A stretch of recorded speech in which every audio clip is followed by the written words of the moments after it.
I can live with doubt and uncertainty and not knowing. I think it's much more interesting to live not knowing than to have answers which might be wrong. I have approximate answers and possible beliefs and different degrees of certainty about different things, but I'm not absolutely sure of anything, and then many things I don't know anything about. But I don't have to know an answer. I don't feel frightened by not knowing things, by being lost in the mysterious universe without having any purpose, which is the way it really is as far as I can tell, possibly. It doesn't frighten me.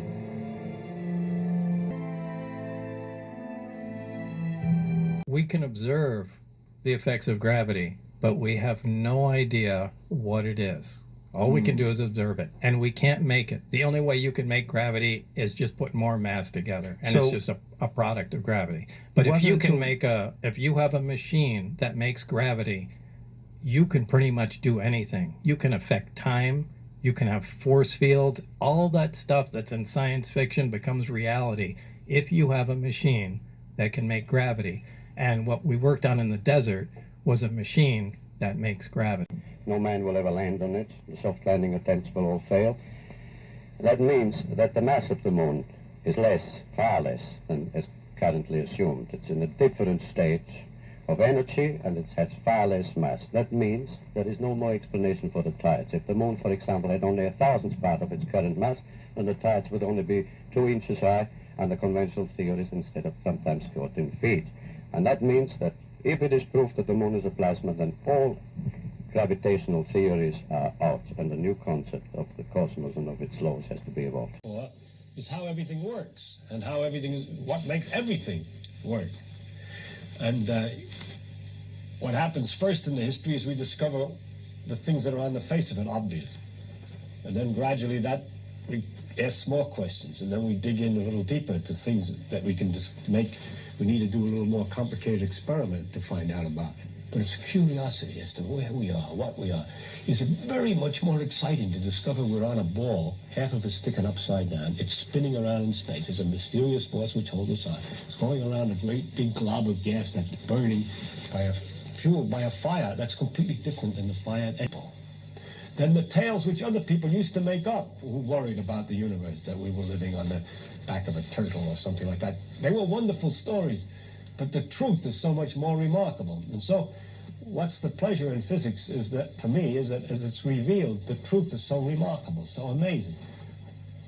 And I have this disease, and many other people who have studied far enough to begin to understand a little of how things work are fascinated by it. And this fascination drives them on to such an extent that they've been able to convince governments and so on to keep supporting them in this investigation that the race is making into its own environment.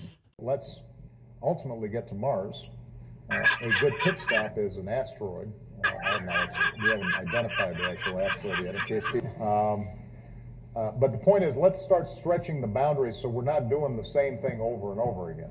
Next-generation spacecraft will enable America to explore beyond low Earth orbit. We must solve these challenges before we send people through this region in space. Right now, we only can fly in Earth orbit. That's the farthest that we can go. The kinds of technologies that we're testing out on space station are definitely helping us with our goals of going beyond low Earth orbit. Early in the next decade, a set of crewed flights will test and prove the systems required for exploration beyond low in low Earth orbit. But now we're transitioning to medium Earth orbit. So to get from LEO to MEO, the most efficient way is to perform 2 burns of the upper stage engine. Now the first burn, the one we just completed, put us into a transfer orbit. As I mentioned, it had us at one end at LEO, about 700 kilometers, and now the other end of the ellipse will be at the higher MEO altitude, about 6,000. Another thing, look at Earth. Straight as the line, right?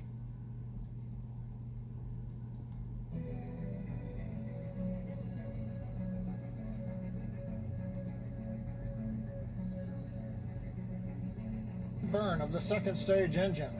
We're currently passing... It went straight as the line to the left to what you're looking at now on the right. That's a curve. Here we go again, guys. Look to the left. Perfect straight line. It's paused. Put it back out a little bit. Hit play. As I mentioned, this is about a 30-second burn. We're burning at the equator because while the earlier burns were decreasing the inclination. Live time. Live time. Again, being open-minded, even if the Earth did not flip-flop. Look at this curve. So this is supposed to be the craft facing space. What are these blue lines?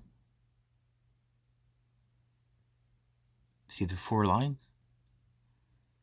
1, 2, 3, 4. And we did just hear confirmed over the nets that Prox 1 deploy what? Then after you hit play, look, they disappear. And then that happens in space.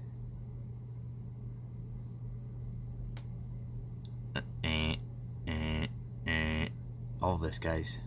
Not the white dots, but all of this. See? About 10 seconds from now, hopefully we'll hear the same. From the second of our 4 second stage engine burns, in fact, counting downward a little more than 25 seconds to go. Currently, we're chilling in the second stage. We are passing over the Southwest Pacific at this time. Everything looking good as we get ready to light the second stage engine. Currently, we're settling propellant down on top of the turbo pumps. From the second of our 4 second stage engine burns, in fact, counting downward a little more than 20. This is what I just showed. It was less than a half a second, guys. In almost 3 hours, they showed this once. What is that?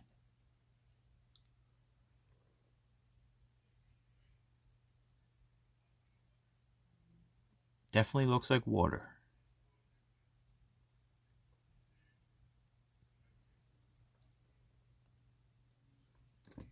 Light the second stage engine.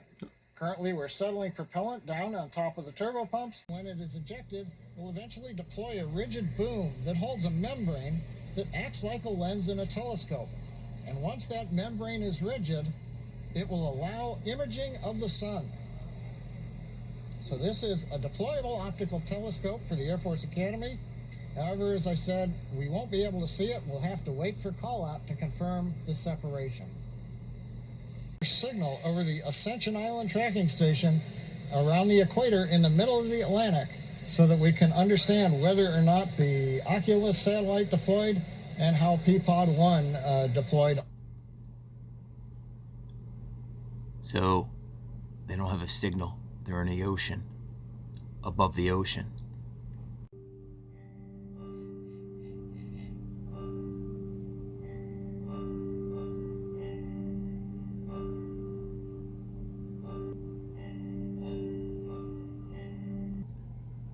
Where are the stars? The moon? The planet? That's allegedly something they just dropped. Seriously. Nothing. I'm sure you guys saw something like this before. Lights, Earth. Allegedly, this is the ISS. Can cities be seen from space? At night, cities are also easily visible from the higher orbit of ISS. Alright guys, this is the launch. Top right corner, allegedly. So all this is the Earth. Not one light.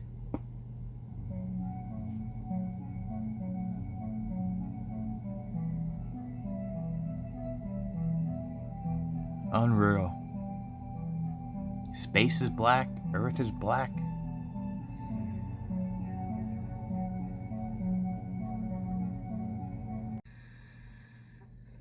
This is about the probably 6th time I've done it. Okay, I just felt like I went in there.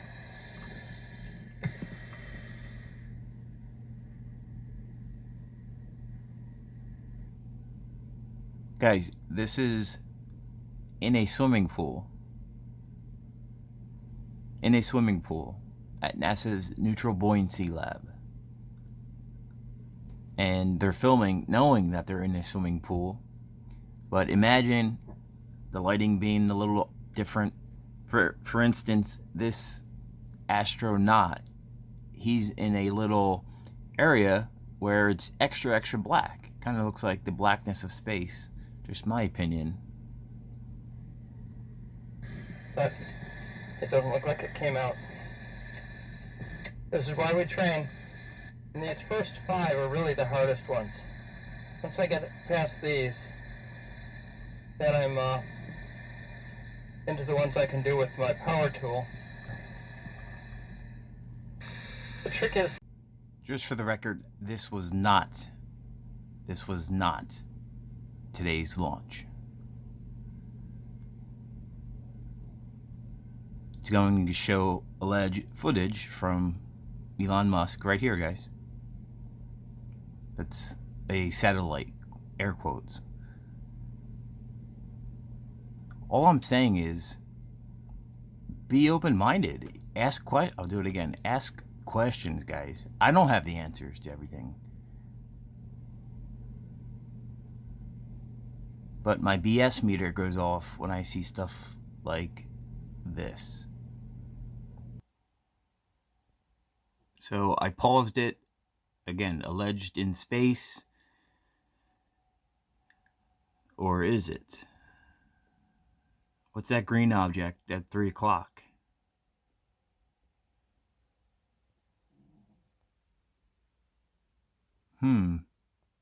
Oh, what's this? Okay, they call this a training video. Green and blue. If you guys don't know what anything as far as a green screen or what blue does when making videos, look into it. Is gravity? You have no idea. Okay, next question. Wow. No, here's the difference. We can describe gravity. We can say what it does to other things. We can measure it, predict with it. But when you start asking, like, what it is, I don't know. This walk. According to Reuters, astronauts will replace a failed computer, one of 2 that control major US systems aboard the orbiting outpost. The primary device... This is official NASA footage, folks. 7 December 98. Dead center of your screen, you're supposed to be seeing a astronaut exit the module. They're traveling thousands, guys, of miles per hour, allegedly. What do you think this door is made out of? Ooh. Seriously. Slow motion. He pushes it once, then it comes right back up to his face.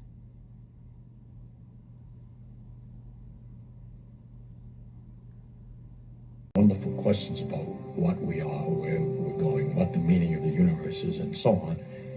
Then I think you could easily become disillusioned and then look for some mystic answer to these problems. We're exploring, we're trying to find out as much as we can about the world. People say to me, are you looking for the ultimate laws of physics? No, I'm not. I'm just looking to find out more about the world. And if it turns out there is a simple ultimate law that explains everything, so be it. That would be very nice to discover. If it turns out it's like an onion with millions of layers and we're just sick and tired of looking at the layers, then that's the way it is. But whatever way it comes out, its nature is there and she's going to come out the way she is. And therefore, when we go to investigate it, we shouldn't pre-decide what it is we're trying to do except to find out more about it. So altogether, I can't believe the special stories that have been made up about our relationship to the universe at large, because they seem to be too local, too provincial. The Earth, he came to the Earth.